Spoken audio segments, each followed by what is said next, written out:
우리 이 말씀의 제목은 바꿀 수 없다면 바꾸십시오. 이렇게 정했습니다.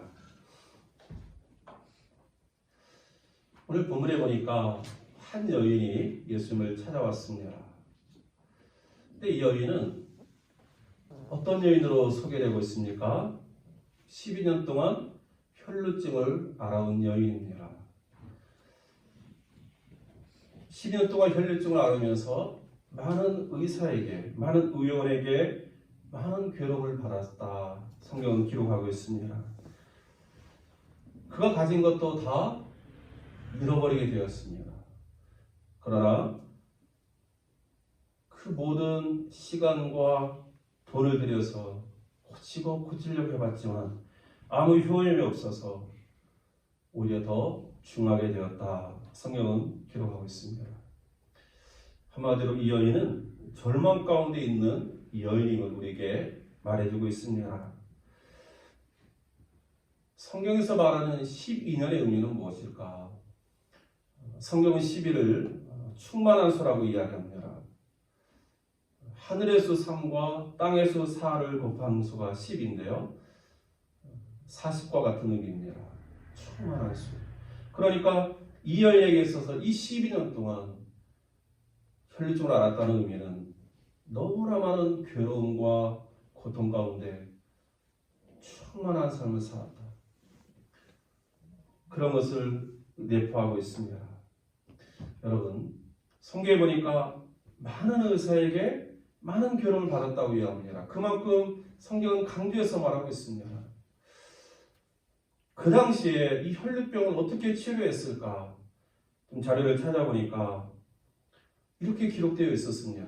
그 첫 번째로 뭐냐면 마늘과 같은 식물에 포도주를 섞어서 마시게 했다고 합니다. 여러분, 우리가 상식적으로 생각해도 혈루증을 앓고 있는 그 사람에게 마늘 먹이고 포도주를 섞여 먹인들 치유가 되겠습니까? 그런데 그 당시에는 이렇게 치료를 했다는 것입니다. 또 두 번째로는 환자를 놀라게 하면서 너는 혈루에서 일어나라 이렇게 선포했다고 합니다. 우리 옛날에 어릴 때 딸꾹질 나면 어떻게 했습니까? 코끝에다가 이렇게 침 묻히거나 아니면 놀래켜가지고 뚝 멈추게 하는 그런 거 있었잖아요. 이 시대에도 아마 그런 것 같습니다. 환자를 놀래켜가지고 막 깜짝 놀랐다 할 때 혈루에서 일어나라. 물론 낫기를 바라는 마음이지만 그러나 이러한 의사들의 이런 진료에 의해서 아무런 유익도 없고 아무런 질병의 치유도 없는 가운데 괴로움만 더해지고 그러면서 이 사람 저 사람 만나다 보니까 가지고 있는 거 다 허비하게 되고 그런데 12년의 시간이 지났으니 그 혈루가 더 심각해지는 이런 악순환이 반복되는 여인의 삶이었다는 것입니다. 한마디로 말하면 절망적인 상황입니다.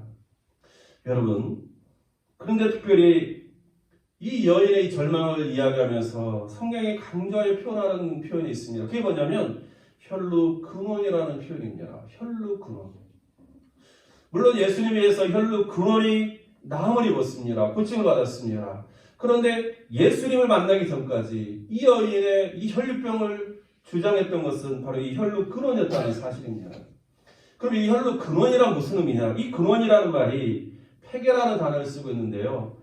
우리말로 번역하면 샘, 우물 이런 뜻입니다. 그러니까 이 여인의 병이 샘에서 우물에서 날마다 매 순간순간 샘물이 오르는 것처럼 이 여인에게 있어서는 이 병의 근원, 이 병의 원인이 끊임없이 일어났다는 것입니다. 그러니 의사가 표면적으로 어떤 것을 치료한들 근원의 해결이 안 되기 때문에 이 여인은 치료받을 수 없는 절망 가운데 있었던 것입니다. 여러분, 혈루병이 어떤 병입니까?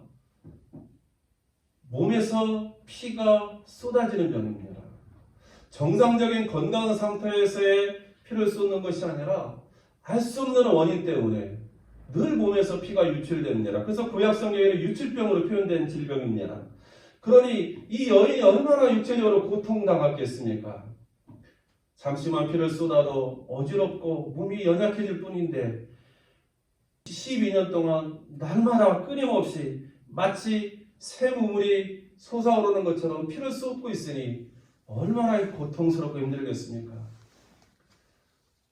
아마 이 여인은 내가 보지 않았지만 아마 빼빼 말랐을 것입니다. 문제는 이 여인이 겪고 있는 이 혈루의 근원을 누가 치료할 수 있냐는 것입니다. 과연 사람이 이 근원을 해결할 수 있을까? 만약에 해결할 수 있다면 이 여인은 예수님께 오지 않았을 것입니다. 그러나 많은 의원에게 찾아가서 오늘날로 말하면 한방도 가보고 양방도 가보고 민간요법도 해보고 아무튼 할 수 있는 모든 노력을 다했지만 이 혈루 근원을 다스릴 수 없었기 때문에 이 여인은 지금까지 절망 가운데 고통 가운데 살아왔고 그래서 오늘 예수님을 만나러 가게 되었다는 사실입니다. 저는 이 여인의 이 상황을 묵상하는 가운데 고대 그리스 로마 신화에 나오는 시지프 신화가 생각이 났습니다. 이 시지프라는 인간이 신에게 노여움을 사가지고 형벌을 받습니다. 그 형벌의 내용이 뭐냐면 높은 산이 있는데 그 아래서부터 자기가 감당할 수 없는 큰 무거운 바위를 이제 밀면서 정상으로 올라가 세워야 되는 것입니다. 여러분 그 과정도 힘들지만 그러나 정상에 그 돌을 넣은들 돌이 가만히 있겠습니까? 돌이 그 무게에 의해서 다시금 또르르 아래로 굴러 내려오는 것입니다. 그러면 이 시지프는 다시 아래로 내려가면서 그 돌을 또 영차영차 올리면서 정상으로 가져가는데 그들이 또 흘러내립니다. 이 일을 계속해서 반복합니다. 이 이야기가 우리에게 주는 시사점이 있다면 우리가 이 땅을 살아가면서 경험하는 이 고통과 질병, 이런 절망은 끝이 없다는 것입니다. 마치 시지프가 인간을 대신하는 것처럼 그것을 이겨보려고 그 높은 산을 향해서 그 무거운 인생의 짐을 끄고 올라갈지라도 그래서 됐구나 했을 그때 다시금 그 돌은 우리 인생의 문제는 또다시 원래의 자리로 돌아가서 우리에게 그 문제가 떠나는 것이 아니라 여전히 그 자리에 있다는 것입니다. 여러분, 이 여인의 삶의 모습이 그런 건 아니었을까요? 이 사람에 가서 치료받아서 소망 중에 돌아왔지만 여전히 해결되지 않고 또다시 다른 사람에게 갔을 때 또 다른 방법으로 이제 치료됐을까? 치료되지 않고 이것을 반복하기를 12년 동안 해왔다면 성에서 말하는 것처럼 더 이상 고통에 더 깊은 자리가 없을 만큼 그렇게 심각한 고통 가운데 놓여 있었다면 이 여인의 삶이 절망 아니겠습니까? 여러분, 우리 가운데 혹시 남모르는 이런 절망 가운데 살아온 분 계시지 않습니까? 내 힘으로 내가 누군가를 의지하면서 세상 사람들이 말하는 어떤 이러한 방법으로 내 삶을 좀 더 이렇게 살면 나아질 거다. 이런 소망 가운데 살지만 여전히 그 시지프의 신화에 나오는 돌이 또다시 굴러 흘러나는 것처럼 우리의 인생에 하나도 앞으로 나가지 못하고 그 자리에 절망 가운데 머무를 수밖에 없는 그런 문제를 가지고 하루하루 살아가는 분 계시지 않습니까? 여러분, 그런데 이런 절망 가운데 있는 사람이 선택할 수 있는 길이 무엇이 있을까요? 노벨 문학상을 받았던 이 알베르 까뮈라는 분이 있습니다. 이분이 그 그리스 로마 이 시지프 신화를 가지고 시지프 신화라는 책을 썼습니다. 근데 이 책의 내용을 보면 이런 절망 가운데 부조리한 우리의 삶 가운데서 인간이 선택할 수 있는 몇 가지 길이 있다고 이야기합니다. 그 첫 번째가 뭐냐면 자포자기입니다. 극단적인 자포자기는 자살을 의미합니다. 많은 사람들이 이 절망 가운데서 그것을 극복할 수 없기 때문에 스스로 그 자리를 떠나려고 자살합니다. 포기하는 것입니다. 그러나 이것은 바른 선택이 아니다 이야기합니다. 두 번째로 말하고 있는 것이 그 당시의 사회적인 현상이겠지만 이렇게 초월적인 존재의 그 인생을 맡기는 것, 바로 종교에 의탁하는 것을 이야기합니다. 그런데 그러면서 이 기독교 신앙을 비판합니다. 천국을 이야기하고 내세 신앙을 이야기하면서 오늘 현실의 삶을 간과하도록 거짓 회피하도록 이끈다는 것입니다. 이것은 사람에게 거짓 희망을 주는 것이기 때문에 바른 해답이 될 수 없다. 알베르 까뮈는 이 책에서 이렇게 이야기합니다. 그러면서 그는 세 번째를 이야기합니다. 그게 뭐냐면 저항하는 인간을 이야기합니다. 사람이 이런 인간의 한계 상황에 봉착하고 절망의 자리에서 피할 길은 없지만 시리프가 반복되는 그 해결되지 않는 노동의 현장에서 여전히 머무르지만 그러나 회피하지 않고 그 신의 저주를 온몸으로 감당하면서 그러나 자기에게 주어진 그 고난의 삶을 감당하는 인간의 모습을 이야기합니다. 이것이 우리 인간의 실존의 모습이어야 되고 그러면서 이것이 우리에게 희망이라고 이야기하고 있습니다. 아모르 파티, 내 운명을 사랑해라. 세상 사람들이 말하는 것처럼 이 알베르 까뮈도 이야기하고 있는 것입니다. 너의 인생이 고난 가운데 있고 절망 가운데 있느냐? 그럴지라도 포기하거나 회피하지 말고 그것을 받아들여라. 그러면서 오히려 열정적으로 살아라. 이야기하고 있습니다. 여러분, 이 시대의 많은 사람들이 이 책을 읽고 오늘도 마찬가지지만 많은 도전을 받고 생애의 의미를 새롭게 하면서 살아갑니다. 저는 우리 본문의 말씀을 이렇게 묵상하는 가운데 이 여인의 지금까지의 삶의 모습이 바로 그런 것이 아니었을까? 만약에 이 여인이 포기했다면 12년 동안 많은 것을 허비하지 않았을 것입니다. 이 여인은 포기한 것이 아니라 회피한 것이 아니라 그 삶을, 그 질병을, 그 고통을 이겨보려고 힘쓰고 애썼다는 것을 우리가 알 수 있습니다. 왜요?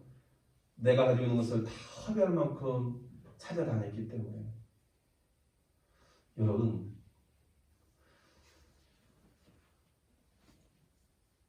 이 여인에게 과연 소망이 있습니까? 희망이 됩니까? 알베르 까뮈가 말하는 것처럼, 세상이 이야기하는 것처럼 내 운명을 사랑하라.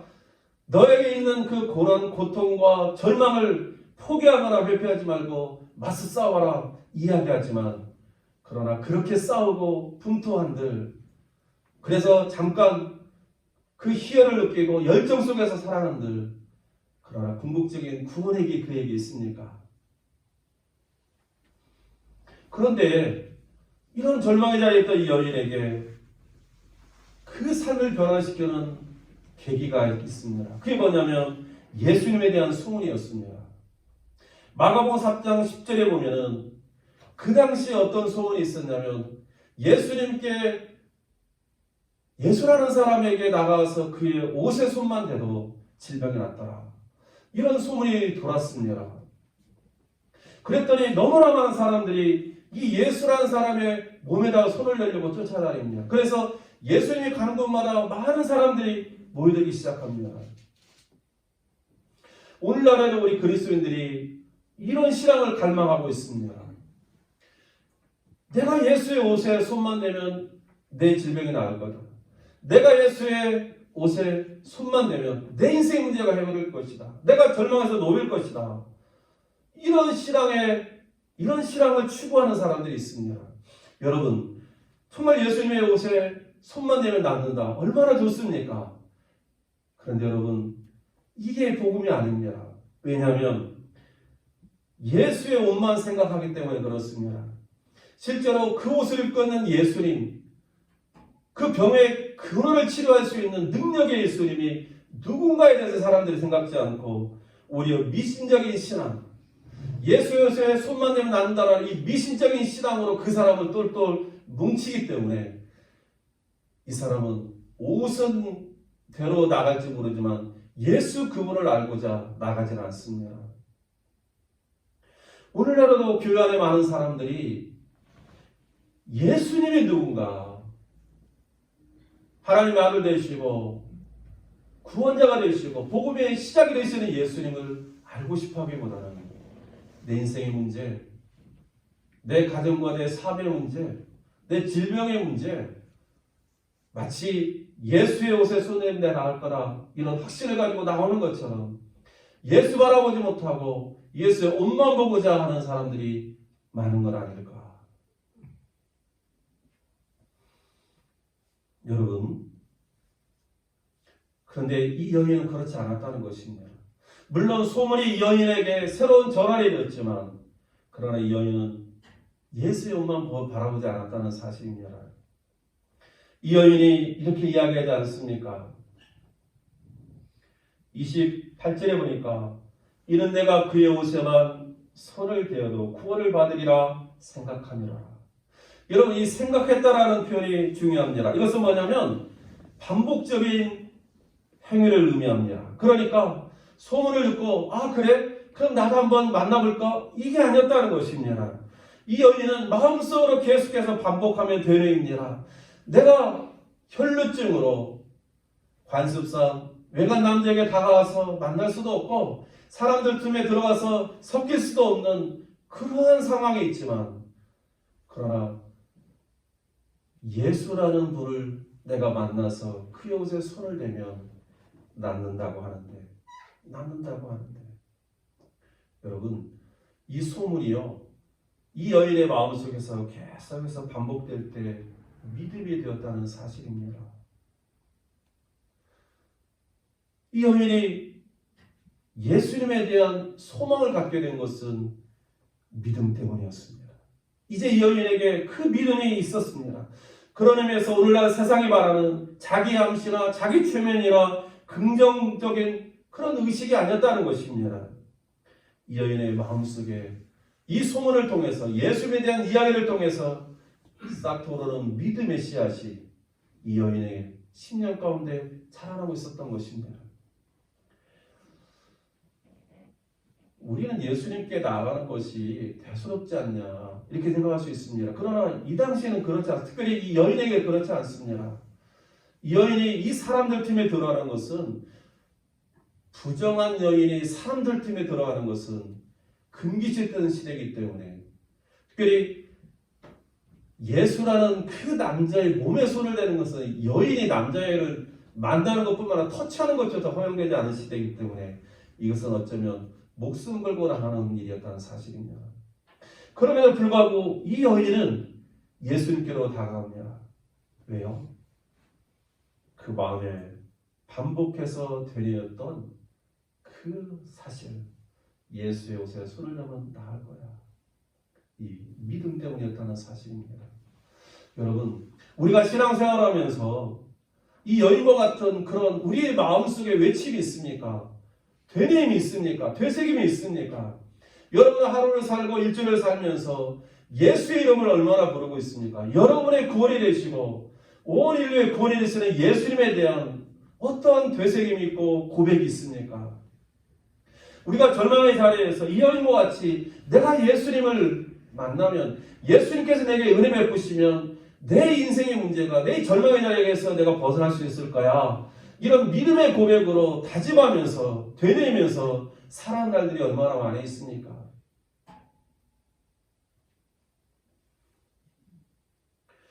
여러분, 이 소문이 이 여인에게 믿음이 됐을 때 이 여인은 어느 순간에 그 마음에 쌓이고 쌓인 이 믿음의 크기와 함께 이 절박감 속에서 이제 그 자리에 머무르지 않았다는 사실입니다.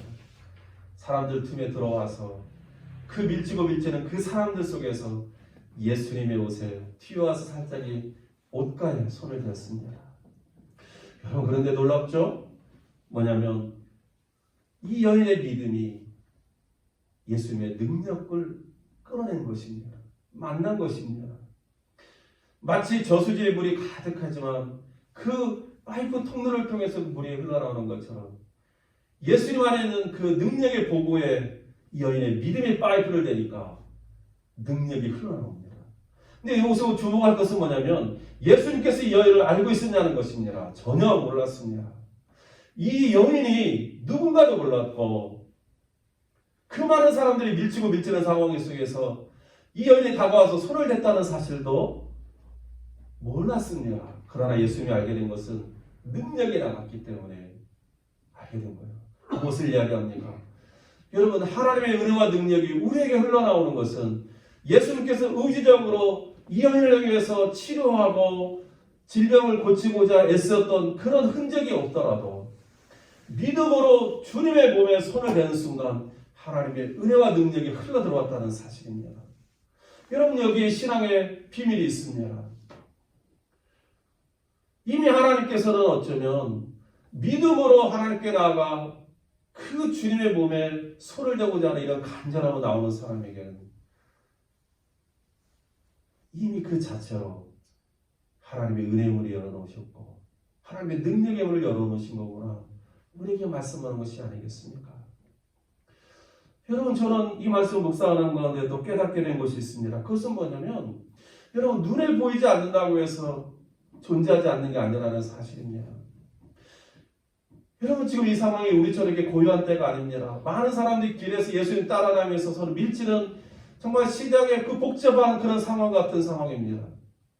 그런데 그래서 사람의 눈에는 믿음도 눈에 보이지 않고 우리 주님의 능력도 보이지 않았지만 그러나 믿음과 능력이 만나고 있음을 우리는 성경을 통해서 보는 것 아니겠습니까? 여러분, 우리 눈에 보이지 않는다고 없다라고 누가 장담할 수 있습니까? 사랑은 눈에 보이지 않지만 그 사랑의 언어와 표정 속에서 그 사람 마음속에 있는 사랑을 보는 것 아닙니까? 전기는 보이지 않지만 우리가 전등을 켰을 때에 불이 들어오는 것 통해서 전기가 있음을 알게 되는 것 아닙니까? 마찬가지로 믿음도 보이지 않고 하나님의 능력도 보이지 않지만 믿음과 능력이 만나서 하나님의 역사가 일어날 때 믿음이 이런 것이고 하나님의 능력은 이런 것이라고 우리에게 가르쳐주지 않습니까? 그러므로 하나님이 계시느냐 묻는 사람은 그 질문이 잘못됐다는 것을 알아야 됩니다. 하나님 우리 눈에 보이지 않는다고 해서 하나님이 없다고 말할 수 없다는 것입니다. 성경은 이런 사람을 향해서 어리석은 사람이라고 이야기합니다. 시편 53편 1절에 보니까 어리석은 자는 그 마음에 하나님이 없다는도다 이야기하고 있습니다. 어리석은 자입니다. 우리 질문을 바꿔야 됩니다. 어떻게 바꿔야 됩니까? 내가 하나님을 만났는가? 하나님을 만나지 못했는가? 내가 하나님을 경험했는가? 경험하지 못했는가의 질문인 것입니다. 하나님이 없는 것이 아니라 하나님은 계시지만 내가 그 하나님을 경험하지 못했기 때문에 마치 하나님이 없는 것처럼 여길 때가 있다는 사실입니다. 여러분, 사람의 믿음은 하나님의 능력을 이끈다는 사실을 다시 한번 마음으로 확증하는 이 아침 되기를 주의 이름으로 축원합니다. 여러분의 믿음의 고백, 여러분의 믿음의 예배, 여러분의 믿음의 삶이 하나님의 능력으로 나가는 통로가 된다는 사실을 여러분 꼭 기억할 수 있기를 주의 이름으로 축원합니다. 절망의 자리에 섰던 이 여인이 하나님의 구원을 경험했습니다. 어떻게 해요? 바꿨기 때문입니다. 여러분, 절망의 자리에 있는 그 사람이 바꿔야 될 게 있습니다. 그것은 뭐냐면 더 이상 그 자리에 머무르지 않고 새로운 길로 옮겨야 된다는 사실입니다. 바로 예수님께로 나가야 됩니다. 구원의 길로 나가야 됩니다. 이 여인은 그동안 12년 동안 온갖 고난을 당하면서도 바꿀 수가 없었습니다. 왜요? 그 새로운 길을 알지 못했기 때문에. 알베르 까미는 말합니다. 저항하는 인생이 되어야 된다고. 운명을 사랑하면서 그 운명 앞에 좌절하고 포기하는 것이 아니라 싸워야 된다고. 내 운명을 사랑하면서 살라고 이야기합니다. 그러나 이것도 길이 아닙니다. 왜요? 그 알베르 까미는 하나님을 알지 못합니다. 믿음의 세계를 경험하지 못한 사람입니다. 어쩌면 세상 사람들은 알베르 까미의 그 이야기에 공감하면서 감동받으면서 그래 내 생을 좀 더 열정적으로 살아가고 내 생을 좀 더 사랑하며 살아야겠다. 이렇게 스스로 힘을 낼 줄 모르겠습니다. 그러나 그 끝이 구원은 아니라는 사실입니다. 이 여인이 그 바꾸었던 것처럼 여러분 우리의 삶의 자세도 바꿀 때에 새로운 길이 열릴 수 있습니다.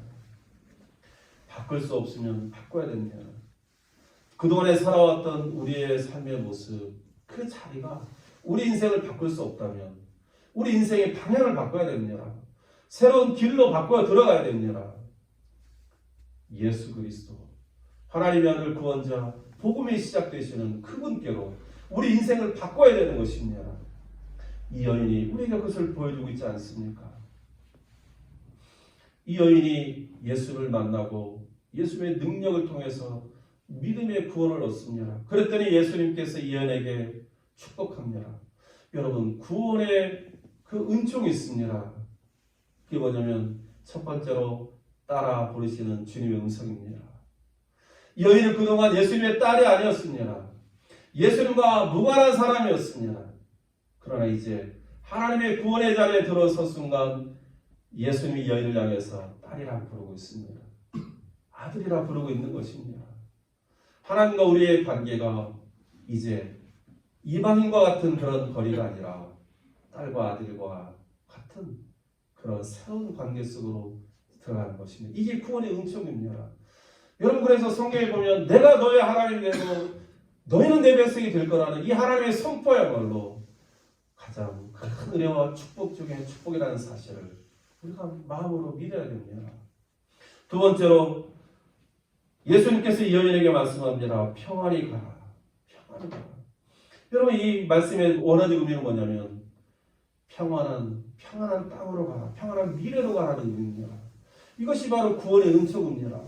주께서 우리에게 주는 구원은 우리를 과거에 묶어두는 것이 아니라 절망의 자리를 꽁꽁 묶어두는 것이 아니라 아미르 까메가 말하는 것처럼 그 고통 가운데 머물면서 그 안에서 희망을 발견하라는 것이 아니라 우리가 알고 미래로 새로운 인생의 시작으로 나가라고 우리에게 선포해주고 있다는 사실입니다. 여러분이 가지고 있는 구원의 은총이 바로 그것입니다. 하나님은 지금도 저와 여러분을 사랑하는 아들아, 사랑하는 딸이라고 부르고 있습니다. 그리고 우리를 향해서 끊임없이 말씀하십니다. 평안히 가라. 평안한 미래로 나아가라. 복된 인생으로 살기 시작해라. 우리를 격려하시고 축복해 주십니다. 여러분, 이 주님의 구원이 절망 가운데는 이 여인에게 더 참된 구원의 길이 아닙니까? 세상이 말하는 것처럼 내 운명을 살아가는 그런 이야기보다는 복되고 평안한 미래로 새로운 인생으로 나아가라는 주님의 음성이 더 복음이 되지 않겠습니까? 오늘 이 자리에 여전히 바뀌지 않는 내 삶으로 고민하는 분, 여전히 절망 가운데 나를 묶고 있는 이 사슬 때문에 고통 가운데 있는 그런 분들, 지금까지 바꿀 수 없었다면 이제는 그 방향을 주님께로 바꿀 수 있기를 주의 이름으로 축원합니다. 마음을 열고 주님을 향해서 바라볼 때 그곳에 우리를 부르시는 주님의 음성이 있고 우리를 미로로 부르시는 주님의 구원의 초청이 있음을 여러분 꼭 기억할 수 있기를 주의 이름으로 축원합니다. 함께 기도하겠습니다.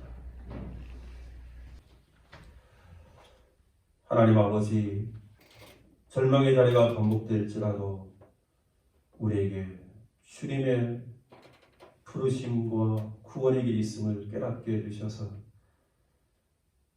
우리를 새로운 미래로 부르시는 그 주님의 부르심에 응답함으로 새로워진 인생 될 수 있도록 역사하여 주옵소서.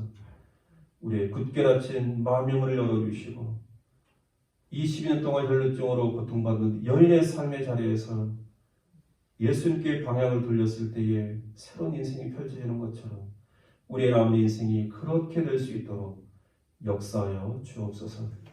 예수 그리스도 이름으로 기도하옵나이다. 아멘.